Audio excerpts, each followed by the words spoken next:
وادی کشمیر کے نوجوان نے زندگی کے ہر ایک شعبے میں قومی و بین الاقوامی سطح پر اپنی صلاحیتوں کا لوہا منوایا ہے۔ دیگر شعبۂ زندگی کے علاوہ کھیل کے مختلف شعبوں میں بھی کشمیری نوجوان وادی کا نام روشن کر رہے ہیں۔ انہی میں وسطی ضلع بڈگام کے پاٹواؤ نامی گاؤں سے تعلق رکھنے والے نوجوان تائیکانڈو کھلاڑی بلال احمد راتھر تھائی لینڈ میں ماہ اگست میں کھیلی جانے والی تائیکانڈو چیمپئن شپ میں ملک کی نمائندگی کرنے والے ہیں۔ بلال تب چوتھی جماعت میں ہی تھے جب انہوں نے اس کھیل میں دلچسپی لی۔ بلال کہتے ہیں کہ مجھے بین الاقوامی سطح تک پہنچنے کے لیے سخت محنت کرنا پڑی اور اس مقام تک پہنچنے میں میرے کوچ اور اہل خانہ کا کافی سپورٹ رہا۔ اپنے اس کامیابی کے سفر کے متعلق بلال احمد نے کہا کہ میں روزانہ گھر میں ہی پریکٹس کرتا تھا کیونکہ علاقے میں سیکھنے کے لیے کوئی بندوبست نہیں تھا۔ انہوں نے کہا کہ سال 2012 میں نے سخت محنت کرنا شروع کی کیونکہ اس وقت میں نے ہائر سیکنڈری میں داخلہ لیا جہاں کچھ بچے تائیکانڈو جانتے تھے۔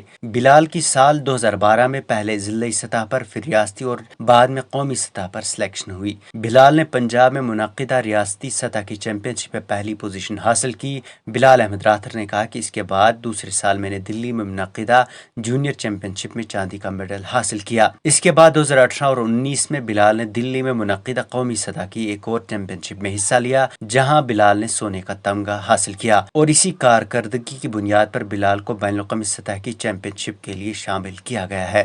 بلال نے نوجوانوں سے سپورٹس کی طرف متوجہ ہونے کی اپیل کی ہے۔ آپ جتنی محنت کرو گے اتنا آپ کو فائدہ ملے گا اور پھر محنت کر کے آج میں اس مقام پر پہنچا ہوں اور اپنی پیرنٹس کی دعاؤں سے میں اس مقام پر پہنچا ہوں کیونکہ مجھے آج انٹرنیشنل کے لیے سلیکشن ہو چکی ہے۔ جی بیسیکلی مجھے کنٹری کے لیے کھیلنے جانا ہے وہاں پہ کیونکہ انشاءاللہ میں وہاں پہ اپنی کنٹری کو میڈل نکال کے دوں گا۔ انشاءاللہ میری امید ہے کہ میں گولڈ میڈل نکالوں پہلے انڈیا کے لیے اور پھر اپنے جموں اینڈ کشمیر کے لیے۔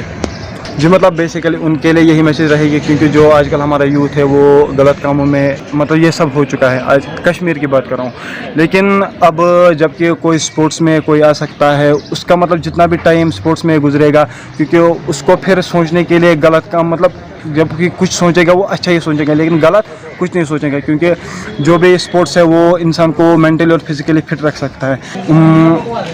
فری فیس ویس وغیرہ اور ایڈمیشن بھی ہم وہاں پہ فری میں کرواتے ہیں۔ شکریہ ہمارے سے بات کرنے کے بلال صاحب۔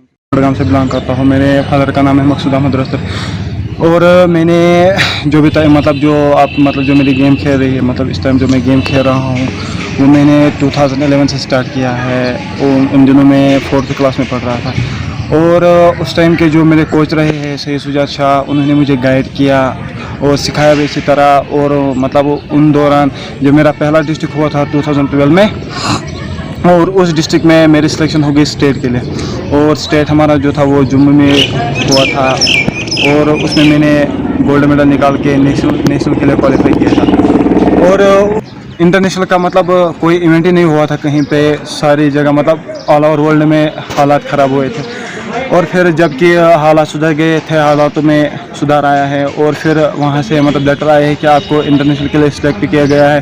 اب مجھے انشاءاللہ نیکسٹ منتھ اینڈنگ اگست میں مجھے انٹرنیشنل کے لیے جانا ہے بینکاک تھائی لینڈ، لیکن میں نے ان کی بات نہ مان کر پھر بھی میں گیا تھا پریکٹس کرنے سجاد سر کے پاس اور پھر سجاد سر نے مجھے بولا کہ اب آپ جب تک آپ جتنی محنت کرو گے اتنا آپ کو فائدہ ملے گا۔ Bureau report time 8 report.